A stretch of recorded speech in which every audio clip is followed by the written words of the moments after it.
Hello friends, it's Daryl, and today we're going to mount a television on the wall. My son Dan just got a 52-inch TV to replace a 32-inch TV that he's got a wall mount currently on. And we're going to use this Armstrong full motion wall mount that we got at Harbor Freight. The regular price on these is $49, but they do go on sale every once in a while.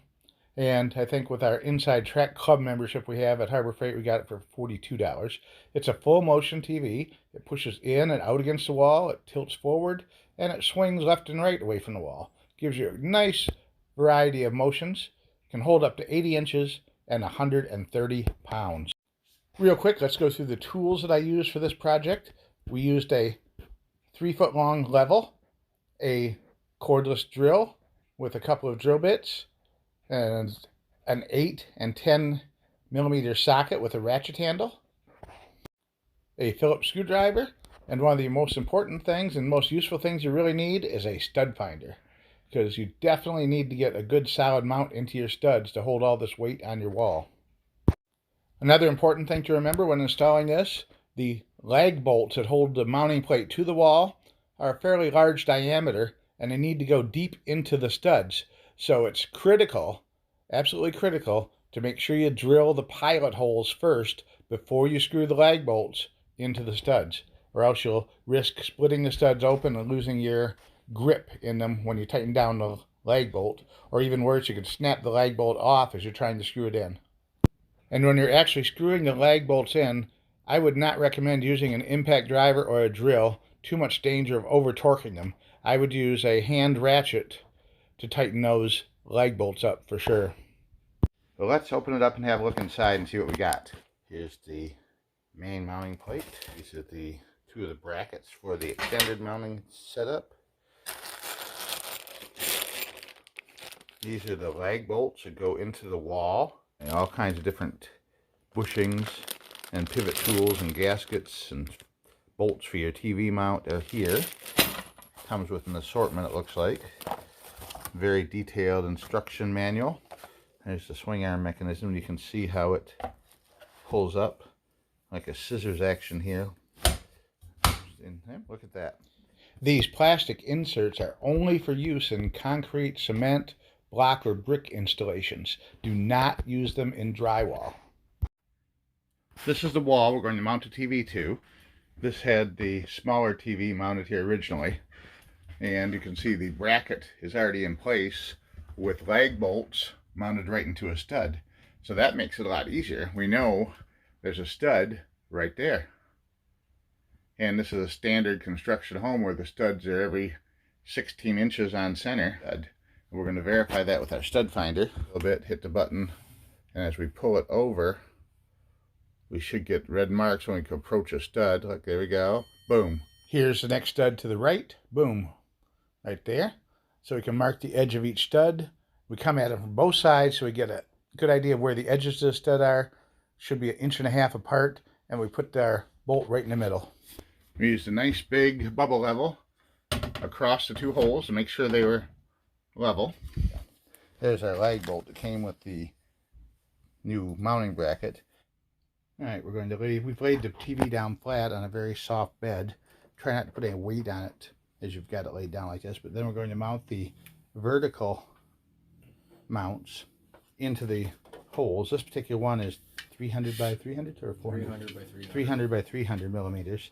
So we used the holes in the back. There's little spacers that go underneath here, and then a screw and a washer. Make sure you use right length screw to tighten down, but won't press into the TV mechanism.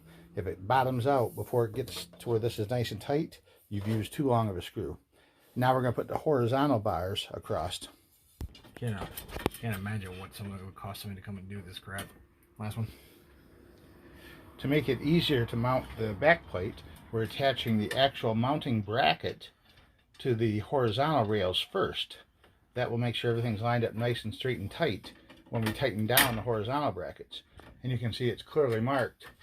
The upside up, and the single bolt is on the top, and the double bolts are on the bottom.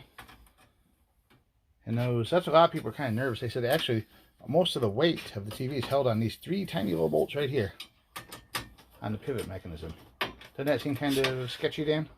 It does, but as long as you got the right hardware and you tighten securely anything. All right, we got the horizontal and vertical brackets on, and the mounting plate. We see the triangle of bolts there where it says up. Those little studs that come out anyway, not bolts, but. And then over here on the mounting plate, the top one rests in this little groove right here to make it easier to line up. Angle the TV, hook that top one in place, swing the bottom down so that the holes line up with the studs, push them in, reach behind, and put a nut and washer on the back. And then you're pretty much done. You can use these holes here to swivel it left and right if it's a little hanging down on one side or the other. And then you can loosen these ones on the side to make it easier or tighter to tilt the TV up and down, face to face, face to top to bottom. Put a little bit of force, but I don't want confidence and rest assurance to where if somebody buys it, you know, this is, you know, there's peace of mind where, you know, like if they're not fully trust on how sturdy this is. That's well, very sturdy. You know, I weigh over 300 pounds and I'm putting a good portion on it, and the TV I got is a Sony and it weighs 80 pounds, so that's, I mean, more than sturdy. Let's get this thing mounted up and see how it looks. These bolts right here, they're about maybe 3.5 inches long, and they thread into the studs that's inside this wall. Yep. So if that's any food for thought, really, it shows that this is mounted to the wood. So if you're worried about it falling or something, which trust me, I am nervous. Before I had this TV, I had a 32-inch that was bolted to this previous mount right here. But I'm pretty confident in this one to where I don't have to worry about that anymore. Look at how much of the wall that takes up. That is amazing. That is a big TV. Let's have a look behind it. You can see how the whole mechanism set up. You can see it's all lined up nice and tight. Tight against the wall. The TV is mounted securely. That top bolt we're looking at right there in the center of the screen, those are the ones you would loosen on each side in order to tilt the screen forward or backward. Right now it's tilted almost all the way forward. Let's say you got it against the wall here and maybe it's not level. Let's say the TV's not level going across the top and you need to raise or lower one end or the other. Loosen these two bottom mounting studs, lock nuts on the two bottom studs. Loosen those both a little bit. Have someone adjust the TV to where you want it, and then someone else can reach around back and tighten those up while you hold it in place where you want it.